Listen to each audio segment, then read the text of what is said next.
Hoje na Academia vamos falar sobre direito urbanístico, o ramo do direito que trata da ocupação, uso e transformação do solo. Um tema relevante porque num país em desenvolvimento como o Brasil, as cidades crescem em sua maioria à margem da lei. E um dos resultados desse crescimento desordenado é que nas últimas décadas temos acompanhado grandes tragédias. O estudo Direito Urbanístico, Plano Diretor e Direito de Propriedade de Vítor Carvalho Pinto, no formato de tese de doutoramento, foi apresentado ao Departamento de Direito Econômico e Financeiro da Faculdade de Direito Largo São Francisco, da Universidade de São Paulo, a USP, como requisito parcial para a obtenção do título de doutor em Direito Econômico e Financeiro.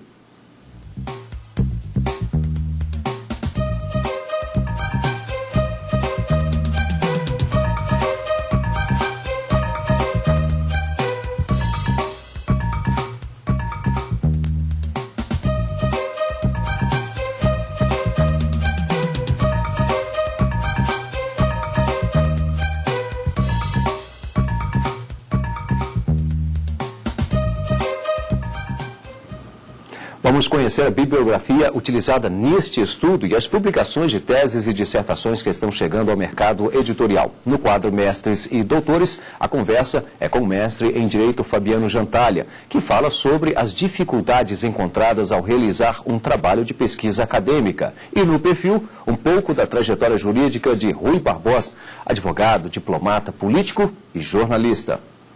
Para debater a dissertação de Vítor Carvalho Pinto, convidamos Paulo Lomar, mestre em Direito do Estado pela PUC de São Paulo e coordenador do curso de pós-graduação em Direito Urbanístico da Escola de Advocacia da OAB São Paulo, e Sueli Araújo, advogada, mestre e doutoranda em Ciência Política pela UNB. Gostaria aqui de agradecê-los pela presença, doutor Lomar, doutora Sueli, nosso muito obrigado, e, claro, também já agradecer ao Vítor Carvalho Pinto pela presença e já pedir para que ele faça, então, a exposição do trabalho. Muito obrigado, Rimac. Gostaria de agradecer inicialmente à TV Justiça por esse honroso convite, assim como aos professores José Afonso da Silva e Fábio Nusdeu, que foram meus orientadores nesse doutorado. O trabalho está centrado na questão do planejamento urbano em face da sociedade brasileira. A constatação inicial que eu tive é de que as cidades brasileiras não são adequadamente planejadas, o que é constatável a olhos nus quando nós verificamos todos os problemas que enfrentamos nas cidades, no cotidiano das pessoas. Em contraposição ao fato de que a Constituição de 88 tem um capítulo específico sobre política urbana, que é uma novidade na história constitucional do país. E nesse capítulo, o artigo 182 diz especificamente que toda cidade com mais de 20 mil habitantes tem que ter um plano diretor, ou seja, tem que ter planejamento urbano. Então, o meu desafio que eu me propus foi fazer valer esse texto da Constituição diante de uma realidade que, evidentemente, flagrantemente, não é cumprida a Constituição. Naturalmente, eu verifiquei que existe uma série de fatores que não são propriamente jurídicos e que explicam a ausência de planejamento no país.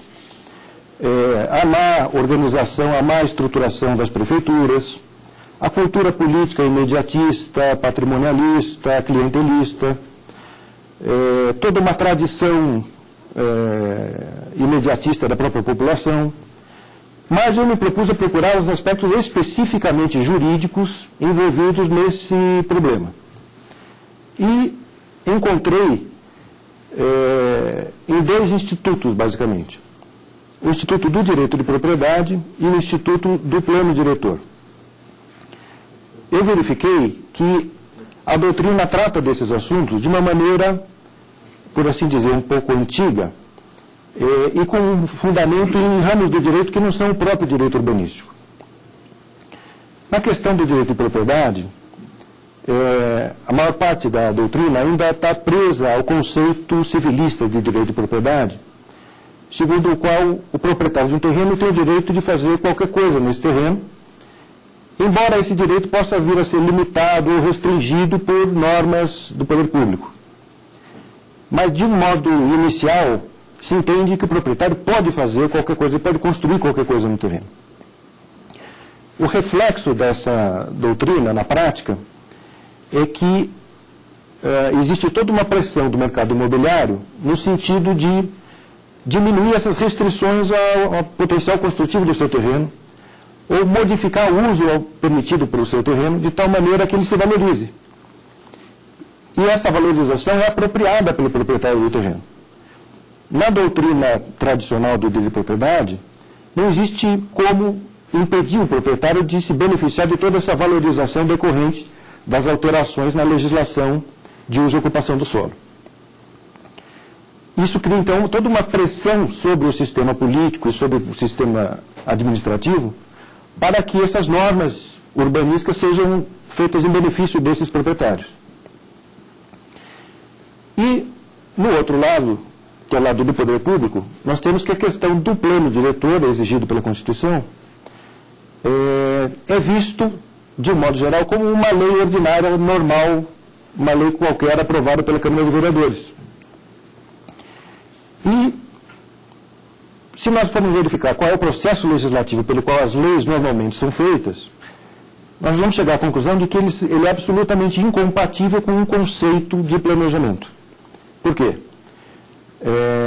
As leis ordinárias são feitas a partir de iniciativas ou do Executivo ou dos próprios vereadores, né? No caso, o plano diretor, nós estamos falando de um ato jurídico municipal, né? Então, seria a Câmara de Vereadores que o aprova. E as leis são alteradas no curso do debate legislativo, através de emendas, pontualmente, artigo por artigo, né? Enquanto que o planejamento urbano, o planejamento em geral, ele tem que ser o resultado de todo um processo anterior que é basicamente do Poder Executivo. O planejamento precisa ser feito a partir de um diagnóstico, de um levantamento de dados, de uma interpretação desses dados, do levantamento de modelos alternativos de ocupação do solo e de consultas à população, que vai viver cotidianamente sobre essa nova cidade que você vai construir. E também em consulta com todos os órgãos públicos que interferem na produção da cidade. Os órgãos de trânsito, os órgãos de obra que fazem obras públicas, de saneamento, de transporte, né? Os municípios contíguos, os órgãos federais, estaduais que fazem rodovias, fazem aeroportos, fazem portos. É um conjunto muito grande de atores que cria a cidade, e todos eles devem participar da elaboração do plano que harmoniza tudo isso, que é o plano diretor. E isso não pode ser feito dentro de um processo legislativo ordinário, que é como tem sido tratado o assunto até hoje no país.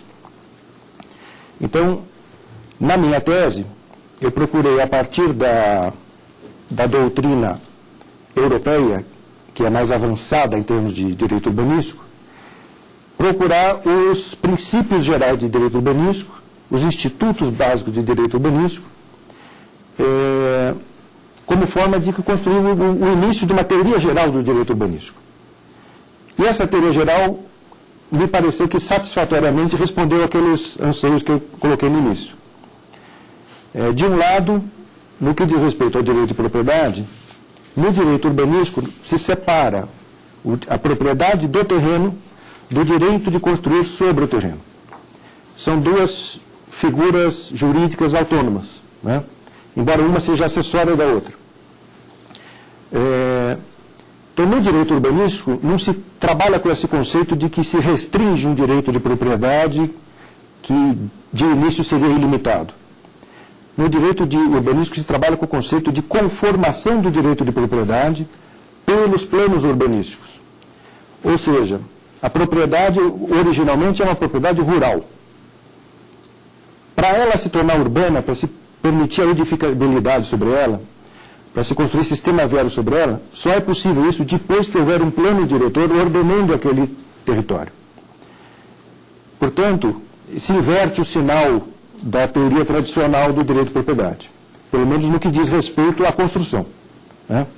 É o plano urbanístico que vai criar o direito de propriedade para os proprietários então construírem. E essa outorga de direito de construir não é feita de maneira gratuita, ela é onerosa. Os proprietários de terrenos contribuem para o financiamento da infraestrutura urbana através de ônus urbanísticos. E, em troca, recebem esse direito de construir. O que são esses ônus urbanísticos? O mais conhecido é quando se faz um loteamento. O proprietário de uma gleba, ao fazer um loteamento, ele deve doar para a prefeitura uma série de terrenos. Terrenos destinados ao sistema viário, terrenos destinados a equipamentos comunitários, como escolas, postos de saúde, e áreas livres de uso comum, como são as praças.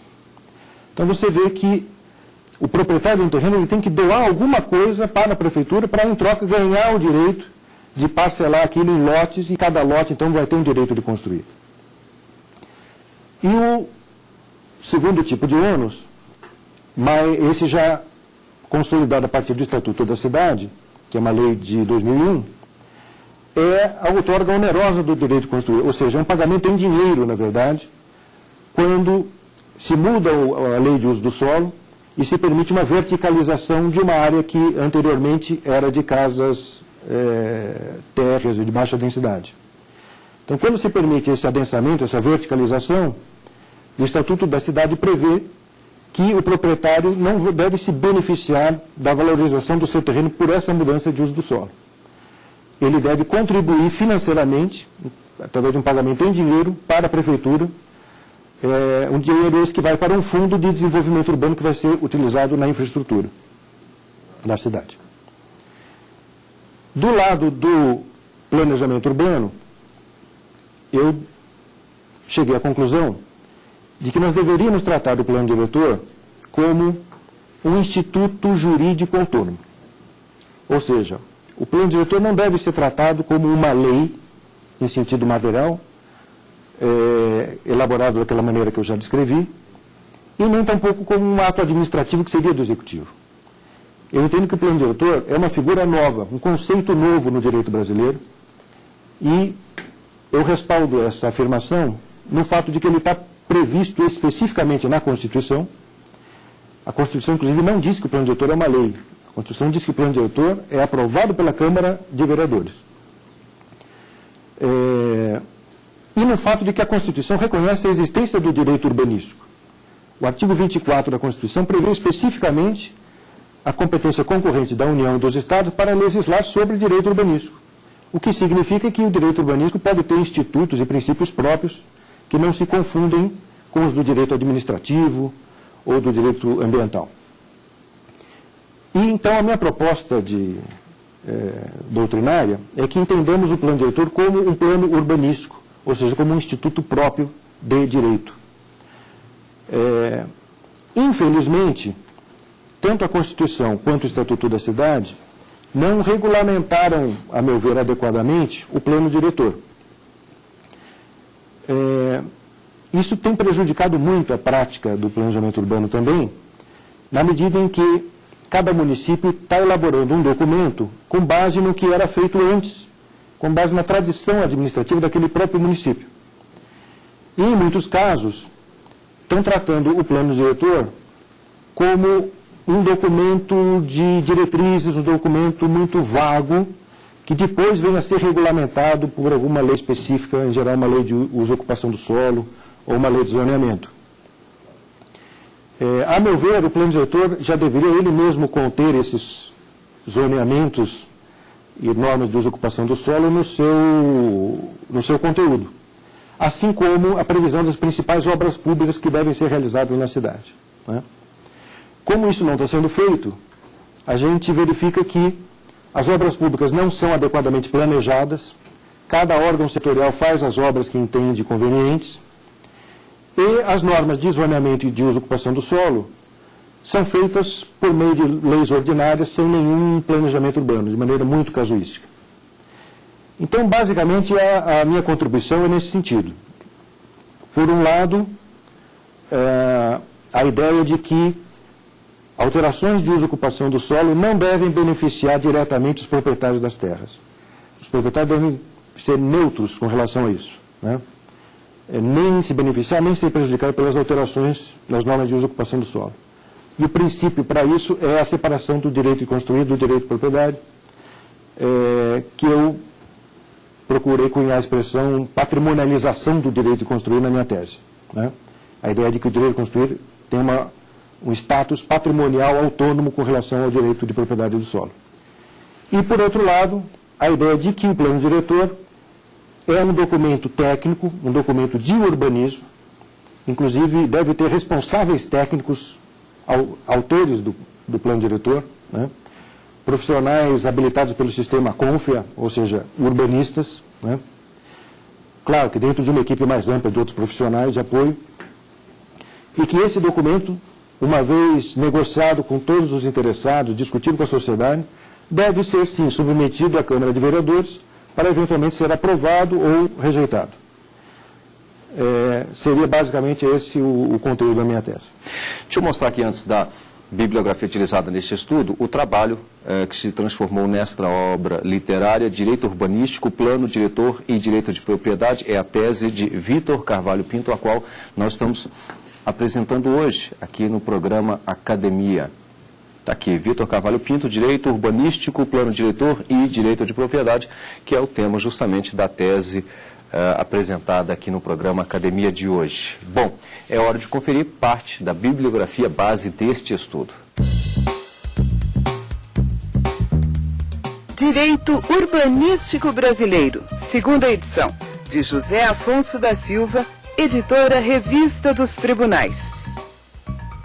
Temas de Direito Urbanístico, vários volumes. Coordenador, José Carlos de Freitas. Editora, Ministério Público, Imprensa Oficial.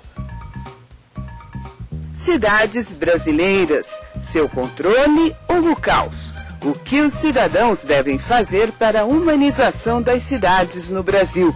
De Cândido Malta Campos Filho, editora Nobel. O Academia é um espaço aberto ao conhecimento e quer a sua participação. Por isso, entre em contato com a nossa equipe pelo endereço eletrônico academia@stf.jus.br. É hora de conferir as mais recentes publicações no mercado editorial da Academia Jurídica.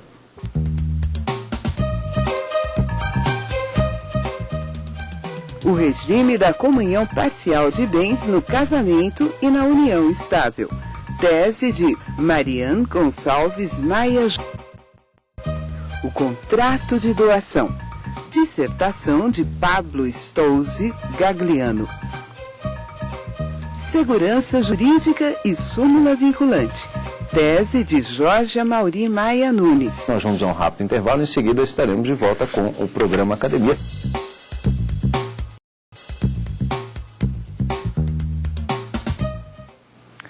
Hoje, no Academia, apresentamos o estudo de Vítor Carvalho Pinto, Direito Urbanístico, Plano Diretor e Direito de Propriedade. O trabalho foi apresentado à Faculdade de Direito da USP para obtenção do título de Doutor em Direito Econômico e Financeiro.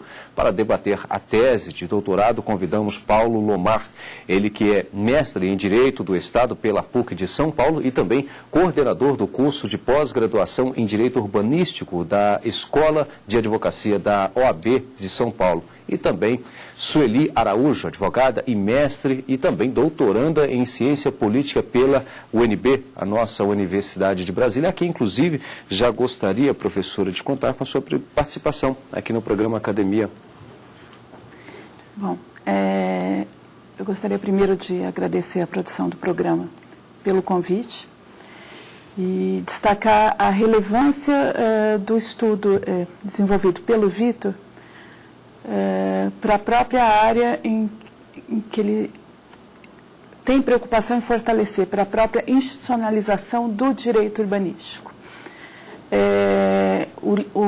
A tese do Vítor, o livro do Vítor, agora na verdade, ele traz contribuições, eu acho que para todos os profissionais, não só da área do direito, mas todos os profissionais da área de urbanismo que militam no dia a dia da elaboração de planos diretores e dos diversos tipos de normas que se aplicam às nossas cidades.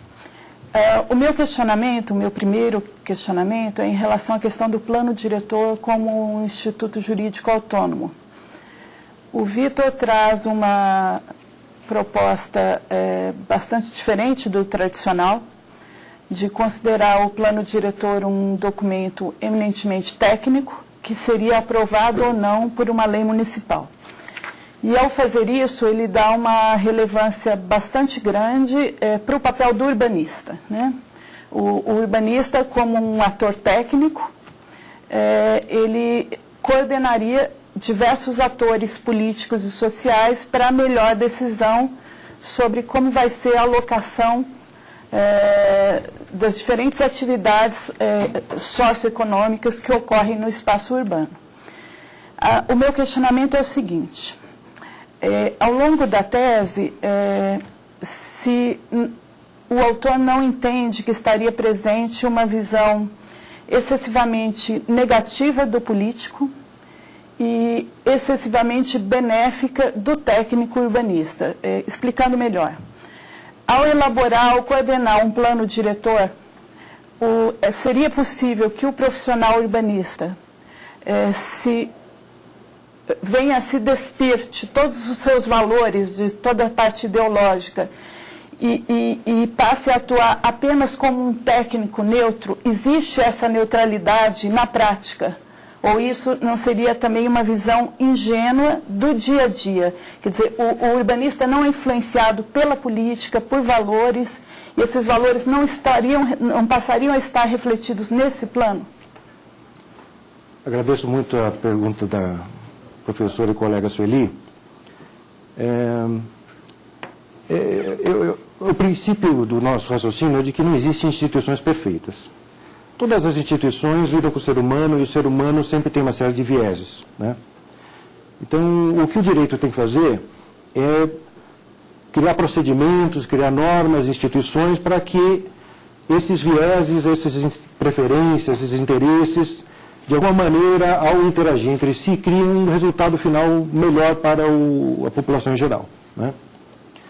A meu ver, não existe contradição entre considerar que o plano diretor é um documento técnico, no sentido de que é um documento do urbanismo, e de que é um documento político, no sentido de que ele é aprovado pelos vereadores, que são os representantes da população, né? Eu até não excluo, vamos dizer, a hipótese, acho que até que seria muito interessante para muitos casos, talvez não necessariamente o plano diretor propriamente dito, mas para outros planos de bairro, planos que devem vir após o plano diretor, de plebiscitos, né?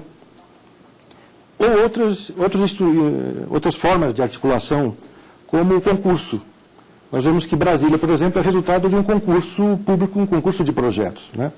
E o concurso de projetos é uma instituição prevista na lei de licitações brasileira. Ou seja, é extremamente benéfico que venha uma série de visões alternativas e contraditórias da cidade para o debate público. Mas, ao mesmo tempo, é importante que essas visões tenham, todas elas, e cada uma delas, algum grau de respaldo técnico, né? Eu acho que essas tragédias mais recentes que as cidades brasileiras têm enfrentado, em função das chuvas, né, de certa maneira, evidenciam a minha preocupação. Nós vemos que existem amplas áreas da cidade que jamais deveriam ter sido ocupadas e que foram ocupadas. Por um lado, nós podemos dizer, bom, mas elas foram ocupadas à margem da lei, né, o que é verdade na maioria dos casos. Foram ocupações espontâneas que não havia nenhuma lei prevendo. Mas, por outro lado, existem casos em que a lei previu, sim, ou a lei regularizou, sim, assentamentos em morros ou em áreas alagáveis, né? Ora, esse é um erro crasso de urbanismo.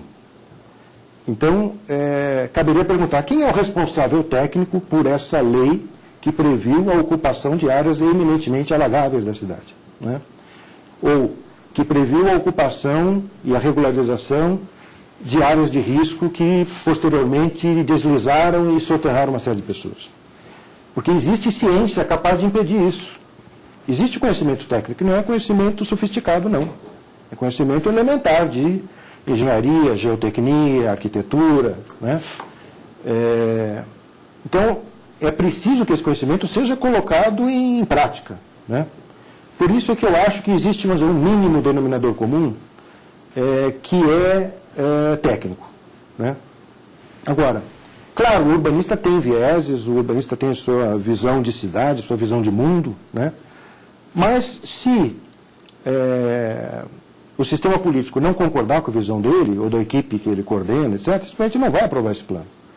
Não existe como o urbanista impor um plano à sociedade, nem o Poder Executivo. Quer dizer, a Constituição garante que o plano diretor é aprovado pelos vereadores, pelo Poder Legislativo. Então, na minha opinião, não existe essa contradição. Quer dizer, e não é necessário imaginar que o urbanista é neutro, é todo poder, para defender a minha tese. Quer dizer, eu acho que ela é compatível com uma visão democrática do urbanismo e da ciência em geral. Professor Paulo Lomar. Bom, eu queria, em primeiro lugar, agradecer o convite, o honroso convite da produção da TV Justiça para participar desse debate.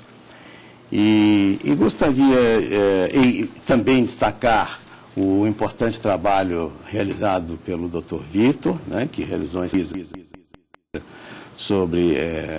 baseada no direito comparado e propôs uma série de conceitos ao debate público nesta questão. E eu gostaria de começar a minha intervenção propondo uma discussão sobre a questão do plano diretor, como levantou aqui a professora Sueli, considerando o seguinte: eu gostaria de saber do Dr. Vitor, a Constituição diz o seguinte, o plano diretor é um instrumento básico da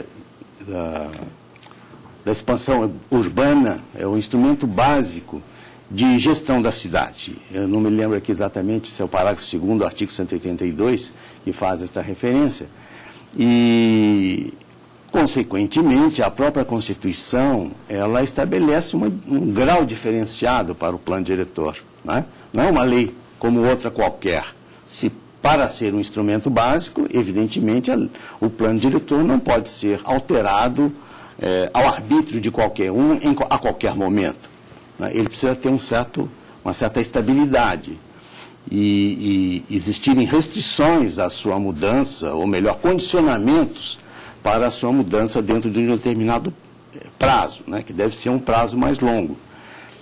De fato, a legislação brasileira não qualifica o plano diretor como uma lei complementar ou como uma lei que exigisse quórum qualificado para a sua aprovação. Mas se a lei do plano diretor for suscetível de alteração a qualquer momento, ela deixa de ser um instrumento básico de expansão urbana, tal como exigido pela Constituição, e, portanto, haverá um descumprimento da própria Constituição na medida em que isto não venha a ocorrer. Então, a minha pergunta agora é a seguinte: sendo como documento aprovado pela Câmara Municipal, seja como lei municipal, como enfrentar essa questão? Agradeço muito a colocação do professor Paulo Lomar. Eu não vejo o dilema tanto na questão do prazo para se permitir a mudança ou não do plano diretor. Eu vejo muito mais do ponto de vista de procedimentos para a elaboração e alteração do plano diretor. Ou seja, procedimentos que assegurem que todos os órgãos e a sociedade envolvidos sejam consultados, tenham oportunidade de apresentar sua opinião sobre aquela mudança, e procedimentos para que o elemento técnico seja trazido à consideração e a aprovação final pelo Legislativo. Eu acho que nós, na verdade, vamos continuar, por assim dizer, patinando nessa matéria, enquanto não houver uma regulamentação mais profunda desse assunto. Quer dizer, quando se elaborou o Estatuto da Cidade, alguns projetos procuravam regulamentar um pouco melhor o que seria o plano diretor. E prevaleceu a ideia na Câmara dos Deputados e no Senado de que se deveria deixar o conceito mais vago, mais amplo, para que cada município fizesse do seu jeito. Mas, a meu ver, deveríamos ter caminhado para uma regulamentação melhor. Se nós verificarmos nos países da Europa, a regulamentação é muito minuciosa. E também não adianta regulamentar só o plano diretor, porque o plano diretor é parte de um sistema de planejamento urbano. Nós teríamos que regulamentar o plano diretor, o plano metropolitano, acima do plano diretor, e os planos abaixo do plano diretor, que o único previsto explicitamente no Estatuto da Cidade é o plano de operação urbana consorciada. né, que pega uma região da cidade degradada e faz um projeto para revitalização.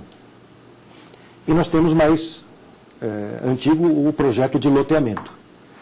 Mas, na verdade, nós precisaríamos de toda uma tipologia de quais são os planos urbanísticos previstos, que matérias devem entrar em cada um desses planos, né, como eles se articulam com o plano superior, né, e como eles devem ser elaborados, quer dizer, quais são esses procedimentos, né?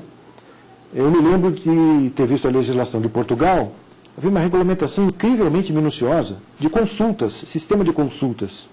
Para se elaborar um plano, tem que convidar todos os municípios limítrofes, convidar todos os órgãos públicos que têm alguma obra a fazer, ou que podem querer restringir obras, como os órgãos ambientais, os órgãos de patrimônio histórico, né?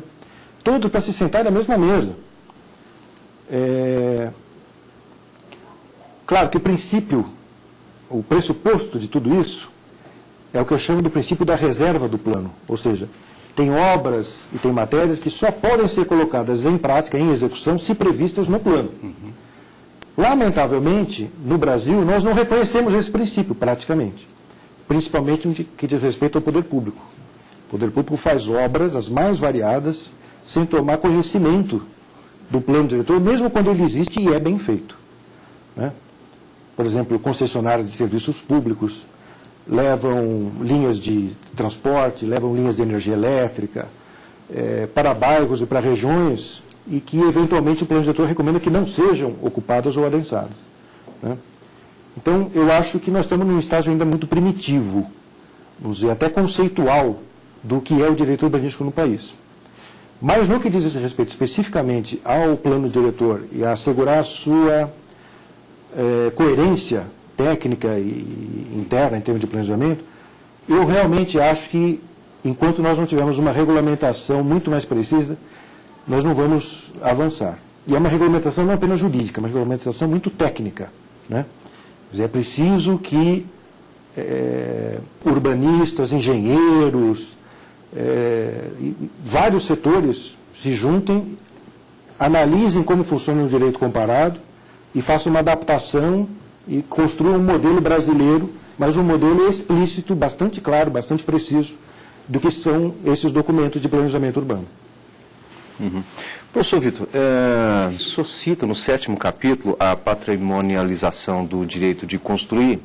Diz aqui, dentre todas as inovações trazidas pelo Estatuto da Cidade, a mais relevante para o direito urbanístico brasileiro é, sem dúvida alguma, a separação entre direito de propriedade e o direito de construir. E é justamente sobre essa diferença e aí essa necessidade, e o senhor até cita aqui que havia um clamor sobre isso. Gostaria que o senhor explicasse melhor um pouquinho. Pois não. A separação do direito de construir do direito de propriedade é o resultado dessa ideia de que não é pelo fato de alguém ser proprietário de um terreno que ele pode construir o que lhe aprouver sobre esse terreno. No direito urbanístico, esse direito de construir sobre o terreno que já é do próprio proprietário, ele vai sendo adquirido através de uma sucessão de atos jurídicos, né? Então, primeiro tem que haver, no plano diretor, a previsão de que aquela área é urbana. E se ele for uma área rural, não se pode construir em alta densidade, né? Só se pode construir pequenas edificações acessórias do uso agrário, né? Então, primeira coisa, o plano diretor tem que qualificar aquela área como área urbana ou de expansão urbana.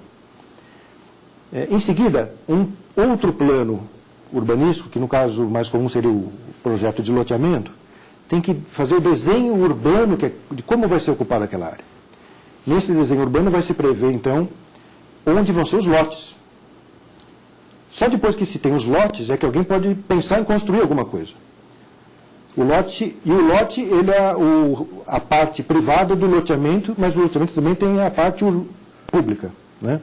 Ou seja, os terrenos para escolas, os terrenos para as praças, as áreas de sistema viário de infraestrutura. É todo um planejamento, um projeto urbano, se chama de desenho urbano, muito específico, que tem que ser feito para cada região da cidade, né? E é importante saber também que esse projeto, embora normalmente elaborado pelo proprietário da gleba, ele tem que ser aprovado pela Prefeitura, e a Prefeitura tem o poder de expedir diretrizes dizendo como que ela quer que seja o projeto.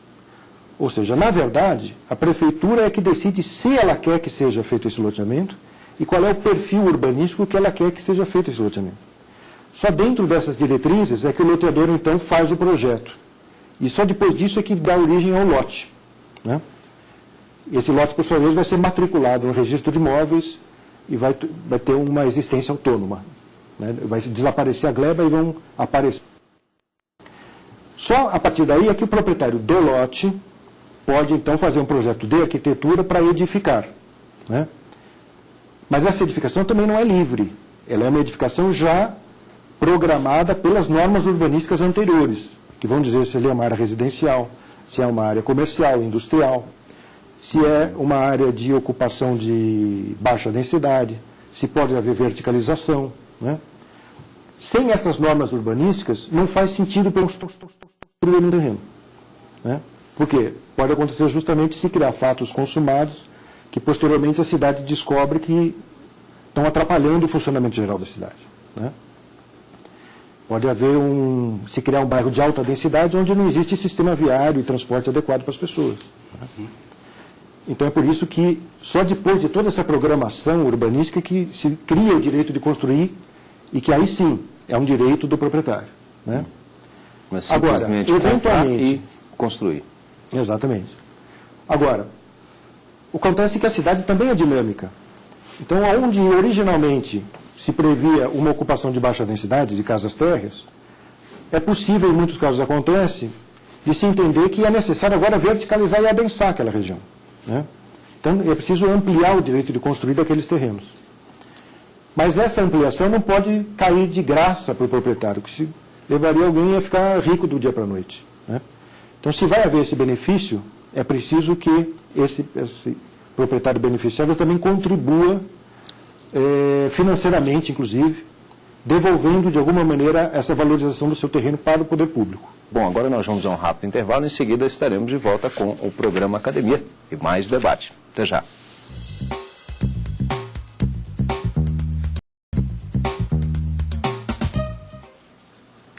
Direito urbanístico, plano diretor e direito de propriedade. A tese de doutorado de Vitor Carvalho Pinto, apresentada na Faculdade de Direito da USP para obtenção do título de doutor em Direito Econômico e Financeiro. Bom, antes de darmos continuidade às discussões, vamos conferir as informações de Fabiano Jantalha, ele que é mestre em Direito pela UNB, a Universidade de Brasília, e ele fala sobre as dificuldades encontradas ao realizar o trabalho de pesquisa acadêmica.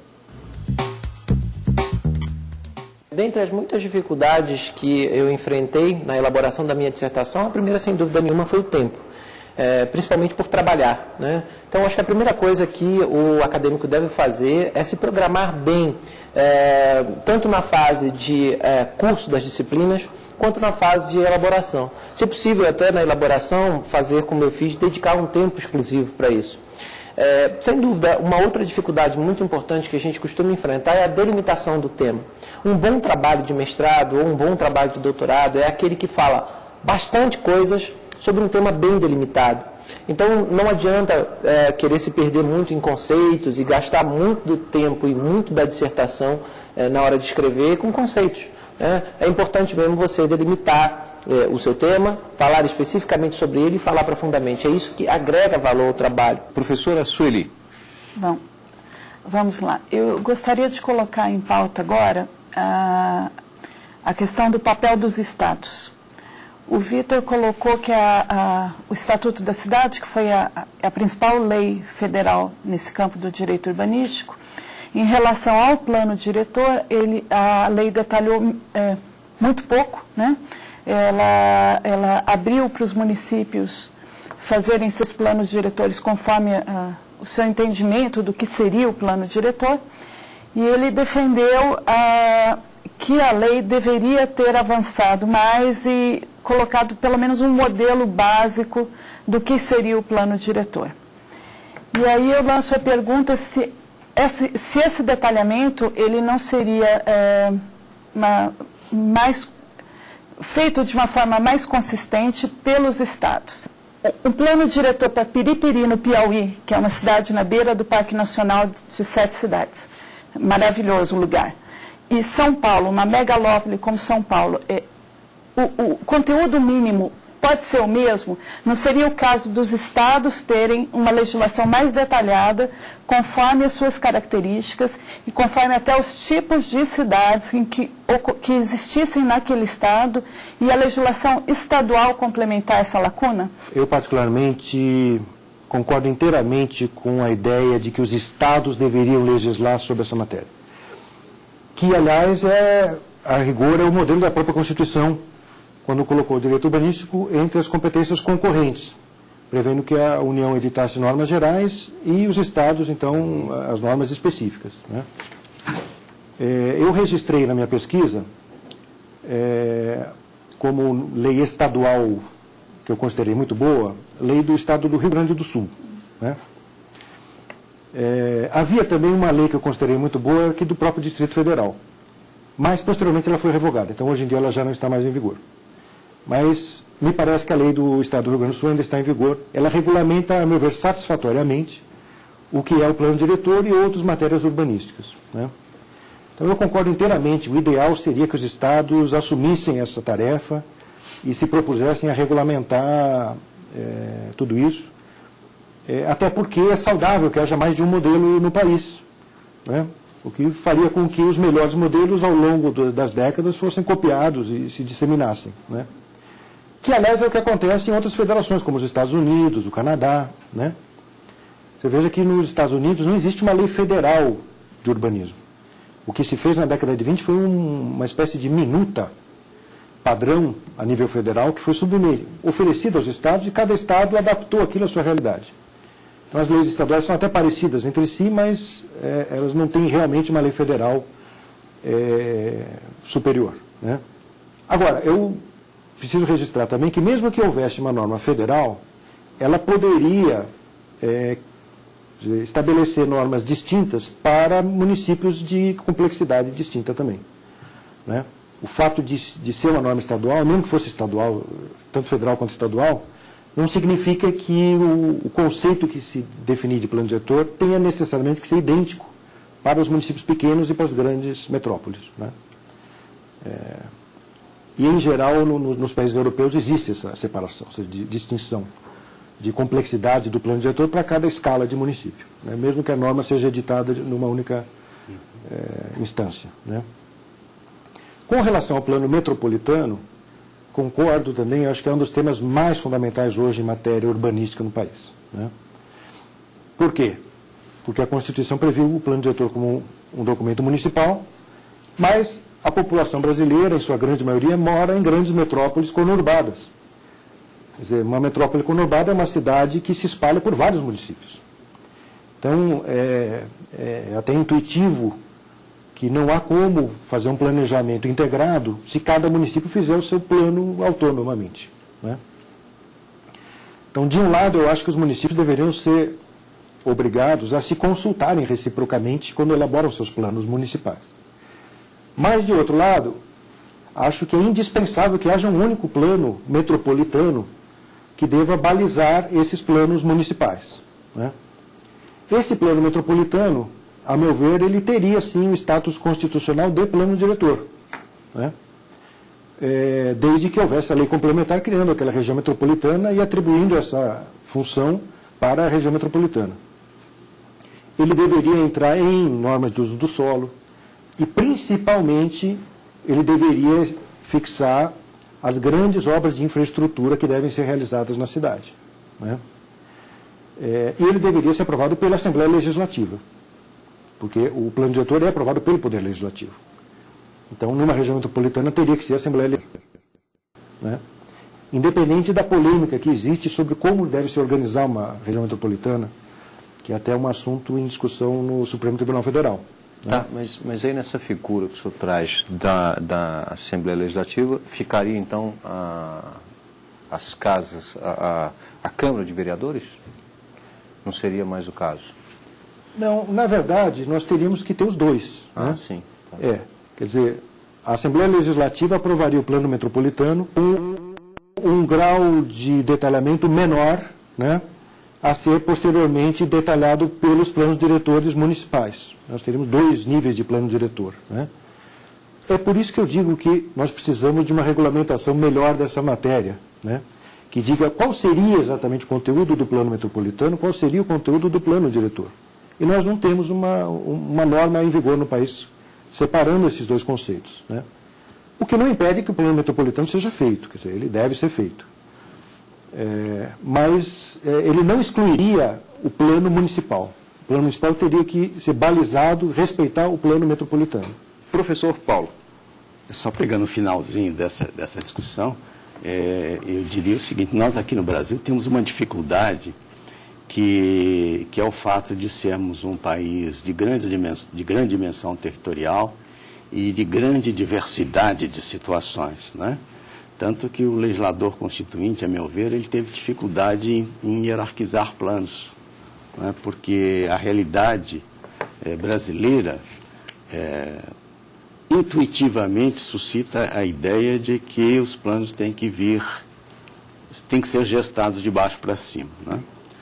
Então, eu acho que essa questão do plano metropolitano é realmente uma questão importante e o debate sobre o seu conteúdo é algo também de extrema complexidade e palpitante. É verdade.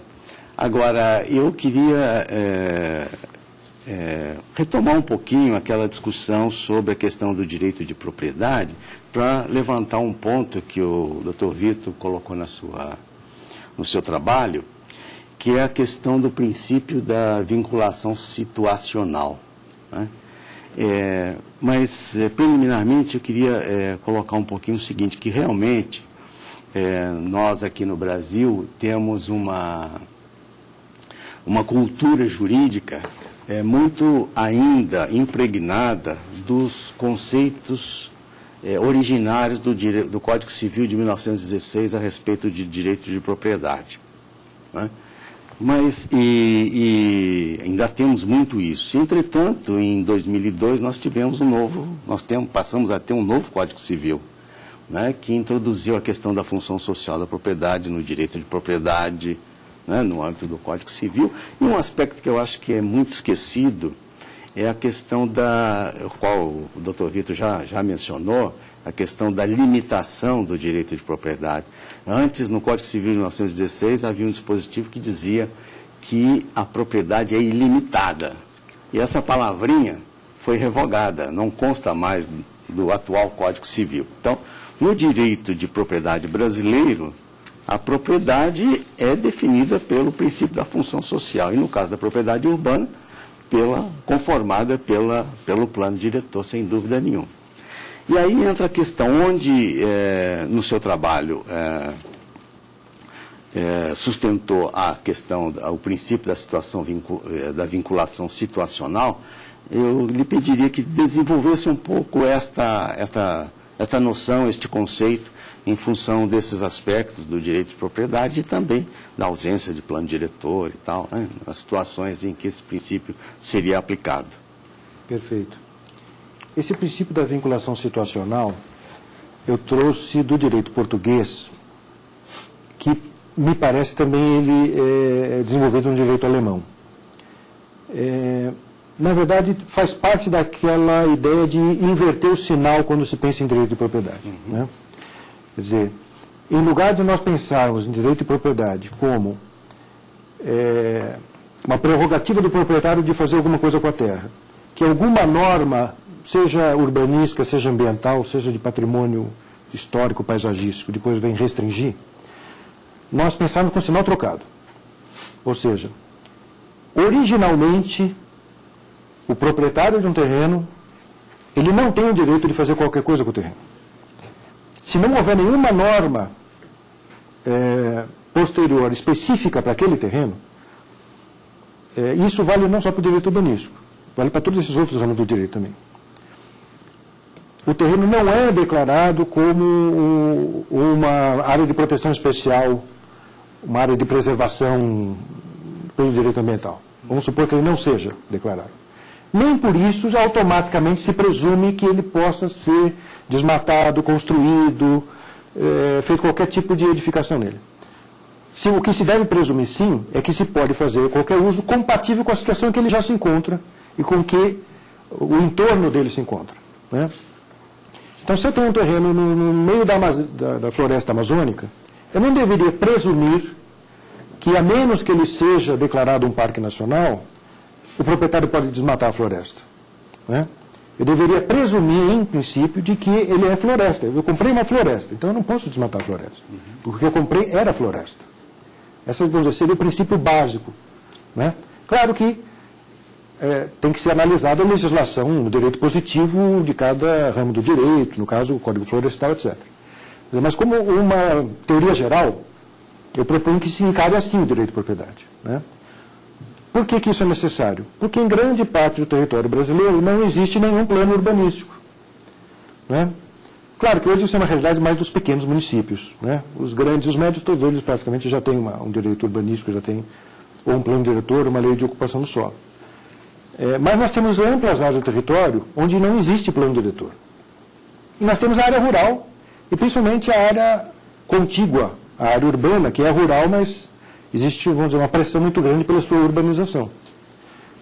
Então, se nós não incorporarmos esse princípio da vinculação situacional, nós acabaremos entendendo que o proprietário de todas essas áreas que ainda não foram declaradas urbanas podem fazer o que quiserem com o terreno, o que seria exatamente o contrassenso, ou seja, o desvirtuamento completo do planejamento urbano e do direito urbanístico. Então, a ideia básica é essa. Quer dizer, é uma maneira de dar concreção a esse princípio mais amplo da função social da propriedade. Bem, eu quero aqui, mais uma vez, agradecer a presença da professora Sueli Araújo. Nosso muito obrigado também ao professor Paulo Lomar e, de forma não diferente, claro, ao professor Vitor Carvalho Pinto, que hoje trouxe aqui o seu trabalho para ser apresentado no programa Academia. Lembrando que você também pode participar enviando o título do seu trabalho para o endereço eletrônico academia@stf.jus.br. Bom, agora nós vamos ao quadro Perfil, que hoje destaca um pouco da trajetória jurídica de Rui Barbosa, advogado, diplomata, político e jornalista. Advogado, diplomata, político e jornalista. O nome de Rui Barbosa é sinônimo de inteligência e erudição ainda hoje. 35 mil livros enchem as estantes da Fundação Casa de Rui Barbosa, antiga residência do jurista no Rio de Janeiro. Ele se destacou na elaboração da Constituição de 1891, a primeira da República, e na Conferência de Paz da Holanda, em 1907, tornou-se a Águia de Haia.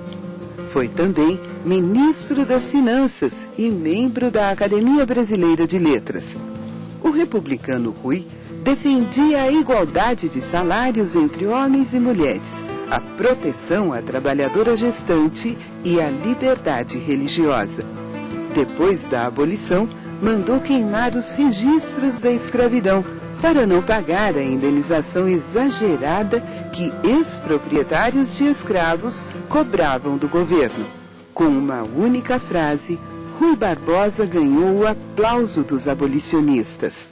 Mais justo seria se pudesse descobrir meio de indenizar os escravos. Tá aí, Rui Barbosa. Obrigado e até o próximo programa.